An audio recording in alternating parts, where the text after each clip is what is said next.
మంచి సంగతి చెప్పి ముగిస్తా, జాగ్రత్తగా వినండి. ఇది మిస్ అయితే చాలా ప్రాబ్లం అవుతుంది. మిస్ అవ్వకుండా వినండి ఒక్క ముక్క.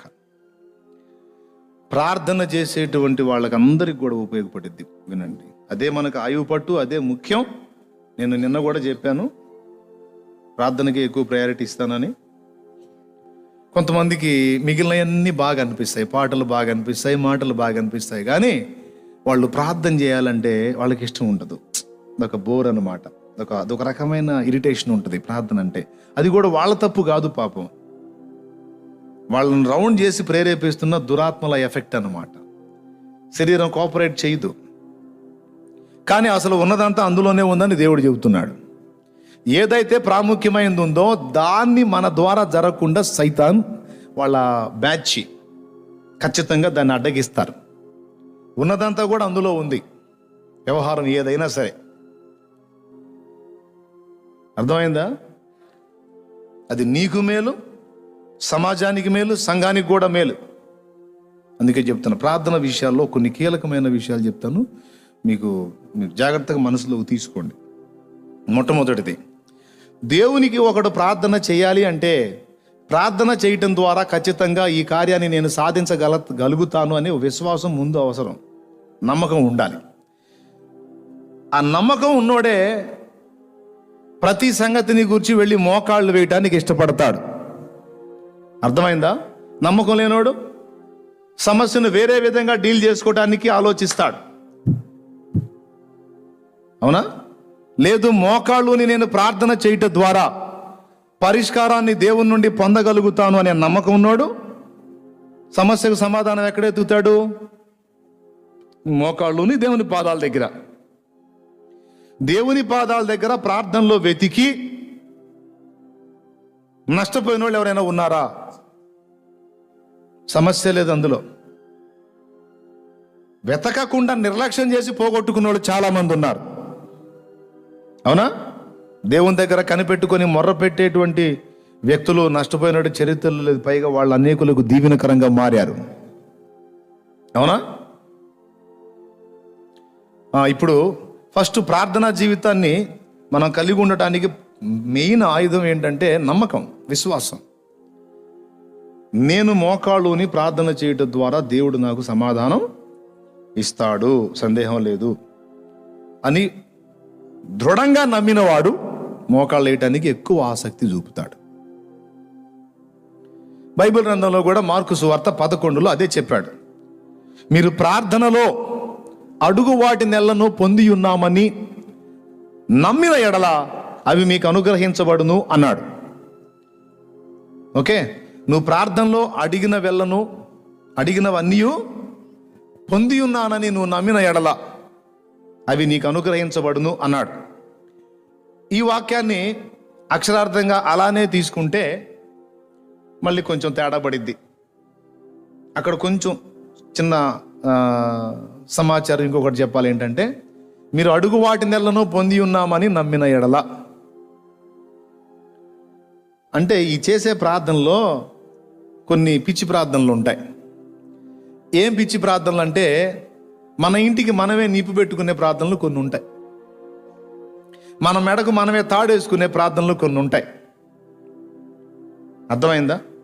ఇప్పుడు ఈ అబ్బాయి ఉన్నాడు, ఎవరో ఒక తల్లిని చూసి ఇష్టపడ్డాడు. ప్రభా, ఆమె నాకు భార్య కావాలి ప్రభా, స్తోత్రం ప్రభా, నేను నమ్ముతున్నా ప్రభా, ఆ మెడలో నేను తాళి కడుతున్నట్టు ఆ మెడలో దండేస్తున్నట్టు నేను నమ్ముతున్నా ప్రభా, విశ్వాసం ఉంచుతున్నా ప్రభా, స్తోత్రం, ప్రార్థన చేస్తాడు. పెళ్లి చేసుకున్నాక మనోడు తాళి కడతాడు, మనోడి మెడకు ఉరితాడేసిద్ది అన్న సంగతి దేవుడికి తెలుసు, ఇతనికి తెలియదు. అర్థమైందా? సరే, ఆడ మనిషి ఏం వేసిద్దిలే అనుకుంటే పురుషుండే తీసుకుందాం. అమ్మాయి మోకాళ్ళుని, ప్రభువా నేను నిన్నేమీ అడగలేదు, అతన్నే అడిగాను ప్రభువా, ఇవ్వు నాయన అని ఏమి ప్రార్థన చేసింది అనుకో. ఆడేందో ఏమగా తెలియదు, దేవుడికి తెలుసు. ఆయన అంటాడు, వద్దు బేట అల్లాడిపోతావు అంటాడు. లేదు ప్రభువా ఆయనే కావాలి నాయన, ఎంత మంచోడో అంటే, లేదమ్మా వాడు మేకవన్నే పులి, నీ దినం చేస్తాడు, వద్దమ్మా అంటాడు ఆయన. అంటే ఇది మన మెడకు మనమే తాడేసుకునే ప్రార్థనలు కొన్ని. అంటే ఏంటి? నాకు ఇష్టమైంది, నేను ఏది అడిగినా అడిగింది పొంది ఉన్నానని నమ్మితే అది నాకు లభించాలంతే. నువ్వు నీ గ్రంథంలో ఎందుకు రాశావు? నమ్మితే అయిపోయింది అన్నావుగా, ఎందుకు రాశావు? అయిపోవాల్సిందే అంతే, యేసు నామంలో, కాకపోతే మర్యాద ఉండదు. అప్పుడు ఆయన అంటాడు, నువ్వు ఆ ఒక్క వచనమే కాదు ఇంకొకటి కూడా చదవాలంటాడు. ఏంటయ్యా అంటే, 1 యోహాను పత్రిక 5వ అధ్యాయం 14వ వచనం కూడా చదవాలి నువ్వు అంటాడు. చదువు.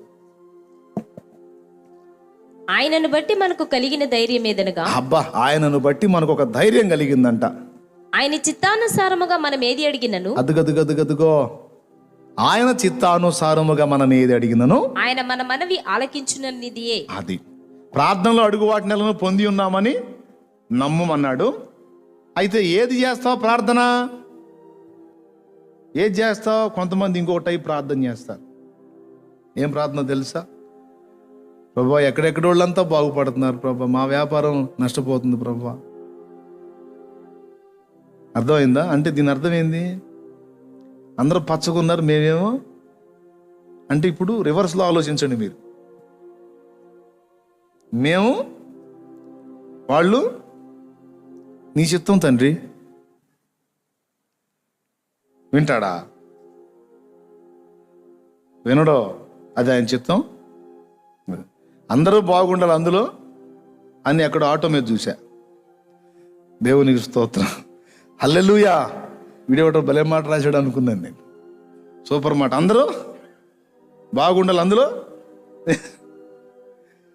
అట్లాగే సర్వే జన సుఖినో భవంతు.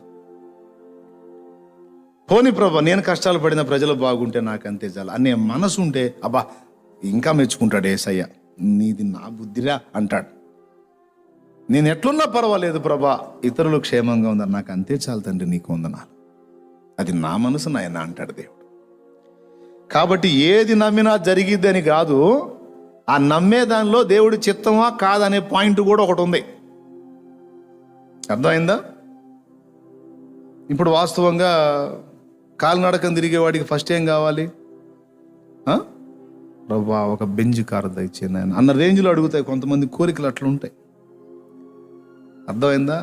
అసలు స్థలమే లేనటువంటి వ్యక్తికి ముందేం కావాలి?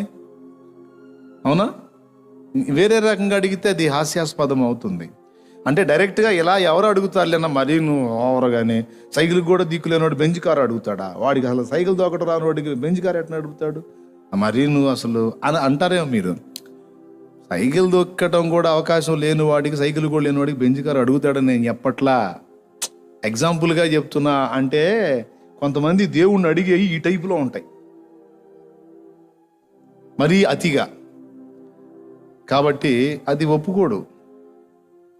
ఏది ఆయన చిత్తమో, ఏది ఆయన చిత్తమో కాదో ఫస్ట్ మనం ఎరిగుండాలి.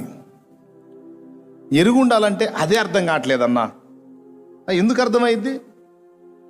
అర్థం కావాలంటే ఇది చదవాలి. ఏది యుక్తమైన ప్రార్థనో, ఏది అడగాలో, ఏది అడగకూడదో నీకు అర్థం కావాలంటే ఇది చదవాలి. ఇది చదివితే ఇందులో ఆయన చిత్తమంతా చెప్పబడి ఉంది దాదాపు. కాబట్టి ఇది చదివిన వానికి దైవ చిత్తానికి వ్యతిరేకమైన ప్రార్థన ఏదో, దైవ చిత్తానుసారమైన ప్రార్థన ఏదో తెలిసిపోతుంది. విచిత్రం చెప్పనా? నూతన నిబంధనలో పౌలు కానీ, పేతురు కానీ, యోహాను కానీ, యాకోబు కానీ, ఏ భక్తులైనా వాళ్లకు శరీర సంబంధమైన అవసరాల కోసం ఏమైనా ప్రార్థనలు చేశారో ఒక్కసారి నాకు చూపించండి. వాళ్ళ వస్త్రాల కోసం కానీ, ఆహారం కోసం కానీ, ఇంకొక దాని కోసం కానీ, ఇంకొక సమస్య కోసం కానీ ఎక్కడన్నా ప్రార్థన చేసినట్టు కనపడిద్దేమో చూపించండి. వాళ్ళ ప్రార్థనలు, పౌలు గారి ప్రార్థనలు మనం గమనిస్తే అసలు ఏందో ఆ ప్రార్థనలో విచిత్రంగా ఉంటాయి. పౌలు గారి ప్రార్థనలో అందరూ మనోనేత్రాలు వెలిగింపబడిన వారు కావాలి, ఆయన ప్రేమ లోతు ఎత్తు తెలుసుకోవాలి, పరిశుద్ధులు సంపూర్ణులు కావాలి, ప్రతి వారిని కూడా సంపూర్ణునిగా చేసి ప్రభు ముందు నిలబెట్టాలి. సంపూర్ణత కొరకు ప్రార్థన, మనోనేత్రాలు బాగా వెలిగింపబడేదానికి ప్రార్థన,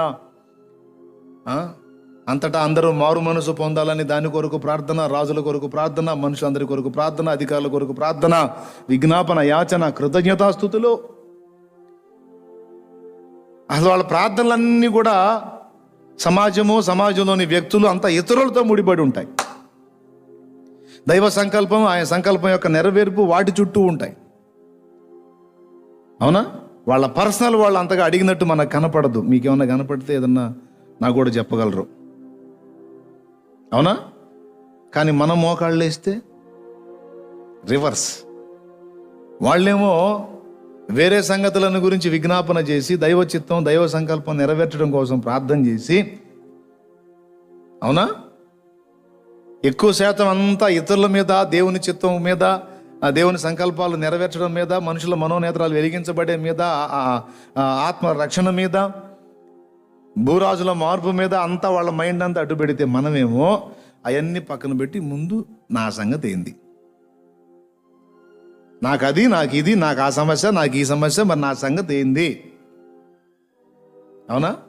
విచిత్రం ఏంటంటే దేవుని చిత్తానుసారంగా మనం అడగాల్సిందే అడిగితే, మనం అడగనివి కూడా కొన్ని మనకు దేవుడు చేస్తాడు. దేవునికి స్తోత్రం కలుగునుగాక. ఎక్కువసేపు చెప్పను, జాగ్రత్తగా వినాలి. దేవుని చిత్తానుసారంగా మనం ప్రార్థన చేస్తే, దేవుని చిత్తానుసారమైనవి మనం అడిగితే, ఇక మనం అడగనివి కూడా కొన్ని కార్యాలు మన పర్సనల్ లైఫ్లో ఆయన చేసేస్తాడు. డౌటే లేదు అందులో. ఒక్క మాట ఇక్కడ లైవ్లో ఉన్నవాళ్ళు, ఇక్కడ మీరు అందరూ కలిసి ఒక్క నిజం చెప్పండి నాకు. ఈనాటి వరకు, దేవుణ్ణి ఎరిగిన నాటి నుంచి ఈనాటి వరకు మీరు పొందుకున్నవన్నీ మీరు ప్రార్థన చేసే పొందుకున్నారా? ఎంతమంది ఒప్పుకుంటారు? అవునన్నా, ఇప్పటివరకు నాకున్నదంతా ప్రార్థన చేసే పొందుకున్నాను అన్నోళ్ళు చేయొద్దండి. నమ్మకత్త బాబు అన్న, కొన్ని చేశానన్నా, కొన్ని చేయకుండా ఏసై ఇచ్చాడన్న అన్నోళ్ళు చేయొద్దండి. అదిగో అందరు ఎత్తారు. లైవ్లో ఉన్నోళ్ళు వాళ్ళు కూడా అదే చెప్తారు. కొన్ని విషయాలు అడిగాను, కొన్ని అడగలేదు, కానీ దేవుడు చేశాడు. ఎస్, అవును. కానీ అసలు క్రొత్త నిబంధనలో ఈ భక్తులైతే వాళ్ళ విషయంలో ఏమీ అడిగినట్టు కనపడదు సరిగా. పౌలు మాత్రం పరిచర్య కొంచెం ఇబ్బందిగా ఉందేమో, మొత్తానికి అసౌకర్యంగా ఉందేమో, ఆయన బాడీలో ఉన్న ముళ్ళు తీసివేయాలని 3 సార్లు దేవుడిని అడిగితే, వద్దు ఆ ప్రార్థన చేయవాకంటే, సరేలే ప్రభు అని మెలుకున్నాం. అది తీయనులే కానీ, అదంతే ఉంటుందిలే కానీ, ఇంక నువ్వు దాన్ని తీయమని అడగవాక, నా కృప ఉందిలే నీకు చాలా అన్నాడు. సరే ప్రభు, ఇంక నేనేం చేసేది, నీకే స్తోత్రం అని వదిలేసి అడగలా. దేవుని సన్నిధిలో వాక్యం ఎరిగిన మనము దైవ చిత్త ప్రకారం ప్రార్థన చేసి అడగాల్సినవి అడిగితే, మనం అడగనివి ఏవైతే మనకు అవసరమై ఉన్నాయో అవన్నీ కూడా ఆయన ఇస్తాడు. దీనికి ఒక ఎగ్జాంపుల్, ఇశ్రాయేలును ఈ ప్రజలను ఏలుటకు నన్ను నీవు నియమించితివి, ఈ గొప్ప జనమును ఏలుటకు తగిన జ్ఞానం నాకు లేదు, నేను చిన్నవాడను, వీరందరినీ బాగుగా ఏలునట్లు నాకు జ్ఞానం ఈ ప్రభువా అని జ్ఞానం అడిగినందుకు సొలొమోను జ్ఞానం ఒకటే అడిగాడు. ఆహా, ఈ ప్రజల క్షేమం కొరకు నువ్వు జ్ఞానం కోరావు గనుక నువ్వు అడగని కూడా నీకు ఇస్తున్నా. ఏంటది? ఐశ్వర్యమును ఘనతయు నేను నీకు ఇస్తున్నాను అన్నాడు. ఐశ్వర్యం ఘనత ఆయన అడిగాడా? అడగలా. అడగాల్సినవి అడిగితే వాటితో ఇవి మనకి ఉచితముగా ఇవ్వబడతాయి. మా దగ్గర ఫలానా కంపెనీ గ్లాసులు 2 కొంటే 4 ఫలానా ఐటమ్, ఫలానా కప్పులు 4 ఉచితం. ఈ టైపులో చేస్తే మీకు అర్థమైంది.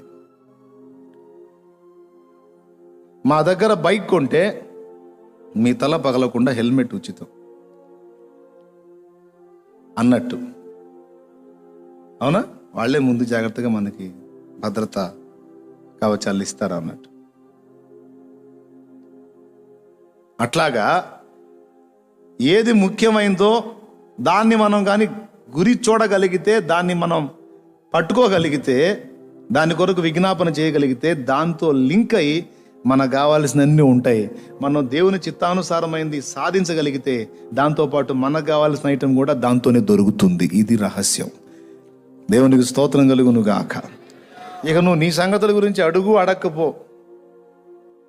నువ్వు అడగాల్సినవి అడిగితే దాంతోపాటు అన్నీ అంతే. కాబట్టి ప్రియులారా, ఫస్ట్ ఆయన నామమును బట్టి మనం ఏది ప్రార్థన చేసి అడిగినా పొంది ఉన్నామని నమ్మమన్నాడు. నమ్మితే నీకు ఇస్తానన్నాడు. ఓకే, ఏది అడగాలి ప్రార్థనలో? ఏది పెడితే అది అడుగుతామా? ఒక్కోసారి భర్త పెట్టే టార్చర్కి మోకాళ్ళేసి ఒక భార్య అడుగుద్ది, ప్రభువా యేసు నామములో వీడు వాడిని తన్నలేదు,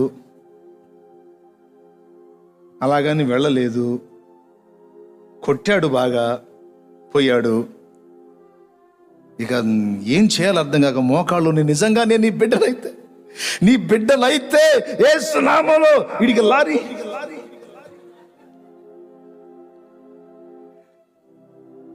మరి ఏం శాపాలు పెడుతుంట? దేవునికి స్తోత్రం కలుగును గాక. హల్లెలూయా. మరేం చేద్దాం, ఊరగొడుతున్నాడు వాడు, తిరిగి కొట్టలేదు, ఎవరికి చెప్పుకోలేదు, అందుకని చూసుకో.